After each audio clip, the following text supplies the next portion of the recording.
Queria te perguntar agora sobre a seleção brasileira, que estreia na segunda-feira na Copa do Mundo. Você diria que a seleção brasileira, se não na questão da geração, ou até na questão da geração, se você entender assim, ela está vivendo o seu auge, talvez por conta da organização, da profissionalização, do trabalho da Pia? Você entende que a seleção brasileira está no auge dela, do que a gente já viu até aqui? Sim, eu acho que em termos de organização, do olhar que estão dando para o futebol feminino hoje, a gente tem uma técnica que já foi campeã olímpica, que sabe muito de futebol feminino, que de certa forma ela ajudou até, com algumas aspas, revolucionar o futebol feminino no Brasil desde quando ela assumiu, está fazendo um trabalho bem bacana. Então, eu acho que sim, que a gente está vivendo o nosso auge. Talvez as pessoas lembram daquela seleção de 2007, que tinha Marta no auge, Cristiane no auge, Formiga no auge, Daniela Alves, e essa seleção também era muito boa em termos técnicos, mas em termos de organização era uma bagunça. Então acho que sim, que 2023 a gente tá para chegar no topo, mas ainda temos uns passinhos a serem caminhados. Boa, boa demais. Já vi que tem um comentário que pintou aqui no chat, até peço pro Thiagão se conseguir colocar na tela aí pra gente, do Léo.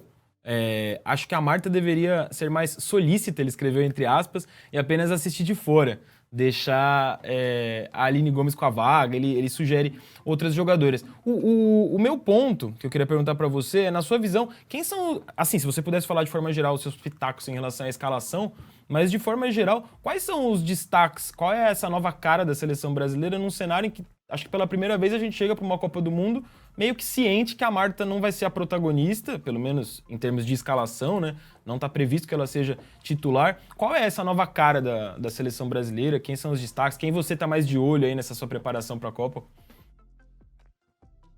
Então, eu sempre destaco muito o meio-campo da seleção brasileira. Eu acho que é o setor que a gente tem mais forte, que a Pia demorou um pouco para conseguir encaixar, mas agora encaixou, então é o que a gente tem de melhor. Destaco a Caroline, que vem fazendo um campeonato muito bem lá nos Estados Unidos. Ela joga muito. Nos Estados Unidos ela joga mais como atacante, na seleção mais como meio, então ela é uma jogadora bem versátil.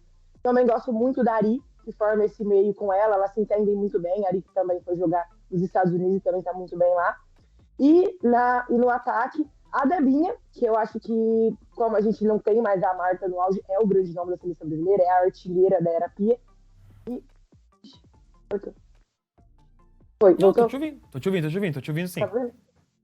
A Debinha, que eu acho que hoje é o grande nome dessa seleção, é a artilheira da Era Pia. E também a Geise, que está no Barcelona, melhor clube do mundo, e que fez uma temporada muito boa, sendo uma jogadora muito útil. Quase ali uma 12ª jogadora, jogou muitos jogos como titular, mas sempre estava entrando quando era titular. Então eu coloco esses 4 destaques. Perfeito, a gente colocou aí na tela enquanto estava falando a lista, né, divulgada pela CBF, a artezinha da própria seleção feminina, do perfil da seleção feminina, com as convocadas, só que teve uma mudança, né, na lista. A Nicole se machucou, foi inclusive assunto, entrou no Trending Topics, a lesão da Nicole, e a Angelina sendo convocada no lugar. Essa troca que aconteceu na convocação na semana passada, ela chamou muita atenção pela questão emocional. Esse eu acho que foi o grande debate.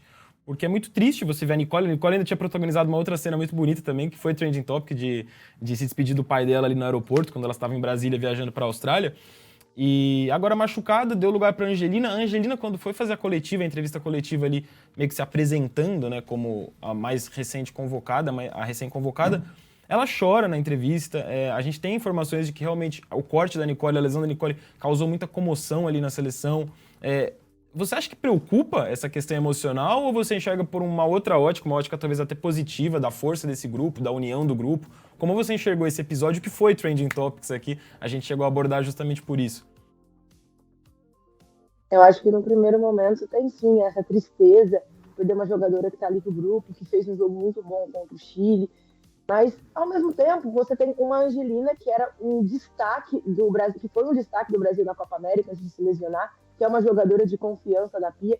Então, eu acho que esse abalo foi mais no momento mesmo, na hora da notícia, que assim, você não está preparado para um corte na seleção. Mas, creio eu que agora já é um assunto superado. A Angelina ali se emocionou, falando da Nicole, que é muito legal, elas jogaram juntos na seleção de base também, então ali tem uma proximidade. Mas acho que hoje é um assunto superado, a seleção está muito focada. É uma seleção que a gente viu que também evoluiu em termos emocionais. Então, acho que agora tem tudo para pensar. Elas falam muito de dar esse título para a Marta, né? Mas agora também para a Nicole, que fez parte de todo o ciclo desse processo de preparação aí. Acho que é mais uma coisa para elas se fortalecerem em busca do primeiro lugar aí no pódio. Pô, eu tenho muito essa visão, compartilho muito essa visão da maturidade do grupo, sabe? Parece que, por mais que a gente já teve nas últimas Copas, né, Olimpíadas, a presença de umas figuronas, assim, umas jogadoras que são muito mais, talvez, conhecidas, reconhecidas, que são gigantes na história do futebol feminino, eu acho que como grupo, de forma geral, esse trabalho da Pia bate muito nessa tecla, né, da maturidade, da seleção chegar, tipo, pô, mais consciente, assim, do que elas podem fazer e de como elas podem, talvez, surpreender. E aí eu queria falar com você sobre isso, o que esperar do Brasil, especificamente do grupo do Brasil, falando primeiro, né? Esse primeiro jogo contra Panamá, eu vejo o pessoal projetando uma goleada, um jogo mais tranquilo, mas aí você tem uma França no mesmo grupo, que é a seleção que eliminou a gente na última Copa. Como você enxerga esse primeiro caminho da seleção brasileira na Copa? Então, eu acho que contra o Panamá, com certeza, é um jogo.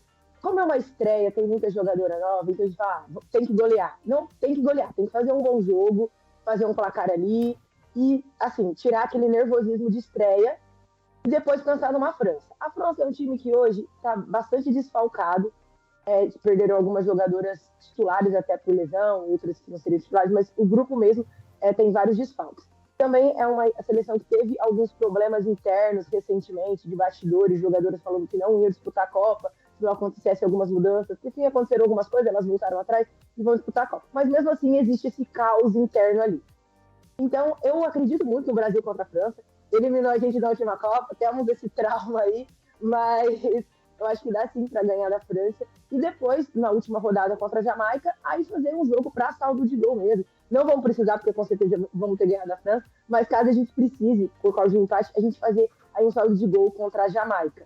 Mas é isso, um jogo contra o Panamá para tirar o nervosismo de estreia, um bom jogo contra a França, e depois contra a Jamaica, se a gente já tiver classificado, dá até para entrar com um time mais aí misto, dar rodagem para algumas jogadoras. Se não estivermos, fazer saldo de gol para tentar classificar em primeiro. Pô, de novo, compartilho muito dessa visão, tô otimista pra essa fase de grupos e tô otimista pro mata-mata também, sabe? Você falou de ganhar da França, pô, o Brasil ganhou da Alemanha recentemente, empatou com a Inglaterra, jogou de igual para igual com a Inglaterra, que é a atual campeã europeia.